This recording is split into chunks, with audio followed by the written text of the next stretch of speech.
What's up, team? No music today. No music today in remembrance of the 2021-22 St. John season that could have been, but never was. A season that is obviously full of incredible disappointment, high expectations we're not always accustomed to, but somehow usually seem to set the bar too high. Not in terms of what we should expect as a program, but coming into each season and expecting what that particular team can make out. And we're all guilty of it, myself included.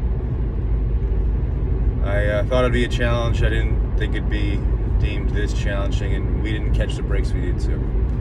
We didn't make the adjustments we needed to as well. There's playing to be made, and then there's also things that happen. But tonight, Villanova, or last night, Villanova, 17-point lead, 15 or so minutes left in the game. Posh Alexander picks up a blocking or charge call on a foul that, on the replay I thought it was a block. I can see how they made the mistake. Obviously, it's always a bang-bang play, but it just seems so fucking predictable when you're playing Villanova and it's our best player and a run's about to happen. But Gillespie on the replay looked like he fouled Wheeler on a checkout, then went and tried to take this charge, and when he took the charge, him and I think it was more, might not have been more, but it was another Villanova player, they go hip to hip, shoulder to shoulder, both of them moving at the same time. The only thing that maybe stops them from moving even more is the fact that they collide into each other, both trying to take the charge at the same time. They call that foul. It's Posh Alexander's third foul. At best, it should have been his second foul when you consider his second foul was that bogus call at the end of the first half. Okay, and then, of course, late in the second half, we do get the benefit of some charge calls or some offensive foul calls go our way when the game is back in the swing of things, a 1-2 possession game.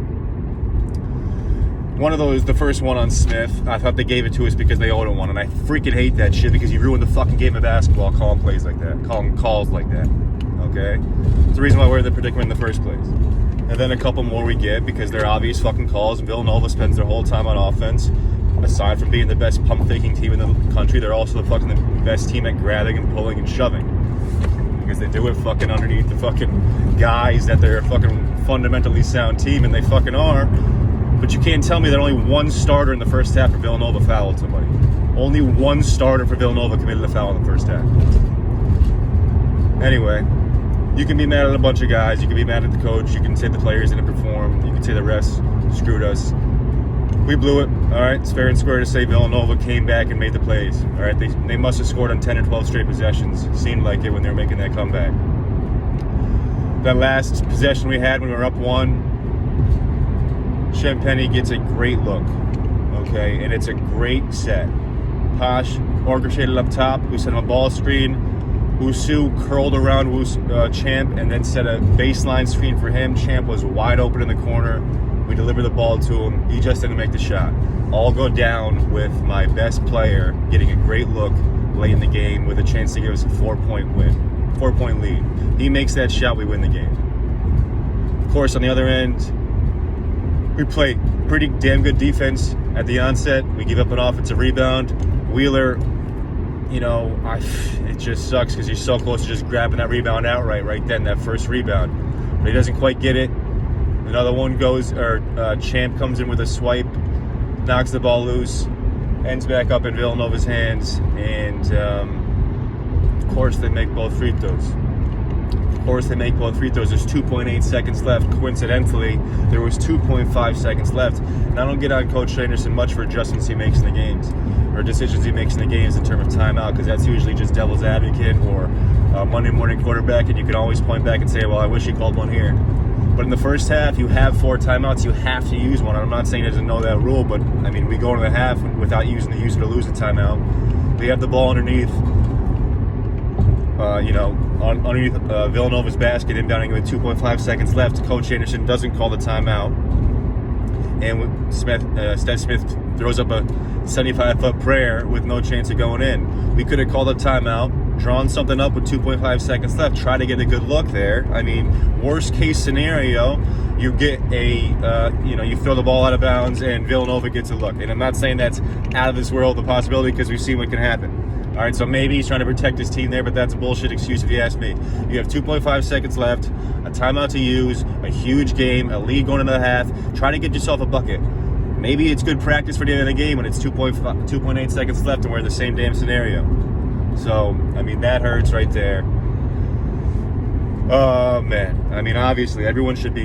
I'm sure everyone struggled to sleep if you're as big a St. John's fan as I am, and if you're listening to this fucking podcast, I guarantee you are. I mean, it sucks. It sucks. It sucks. Played such a good 30 minutes or so, and then even then, when we let that lead slip away, I think Villanova got away as many 3 points during that stretch. We battled back. All right, we got a 1-point lead. We saw a lot of growth in these 2 fucking days, these 30 fucking minutes, but we reverted back to some of our old ways. But again, I will stress that last minute, which has been a terrible minute for us, all right, in this whole season, the last minutes of games. And tonight, we blew it still, so you can say what you will, and I can't really argue with you. But we got a great look. We drew up a great play. We had a 1-point lead with our best player getting a 3-point look, a guy who's been hot as hell for the last 2 games, close to these full 2 games up until that shot. He gets a great look. He just came up short. Villanova, a great team, did what they had to do. They got to the line, and most importantly, they made their free throws. I hope we accept an NIT invitation. It's not what I wanted for this season. I think we could benefit from it. I think ending the season on a high note can do things,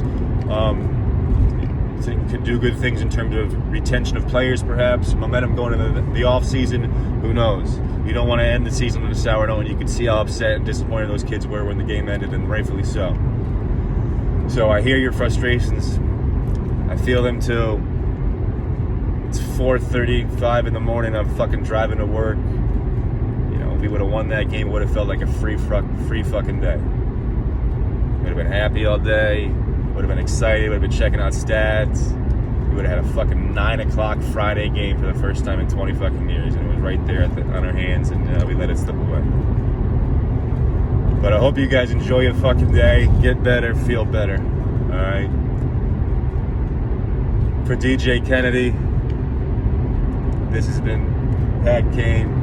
You're listening to the Redstone Rapid Reaction Podcast. Peace.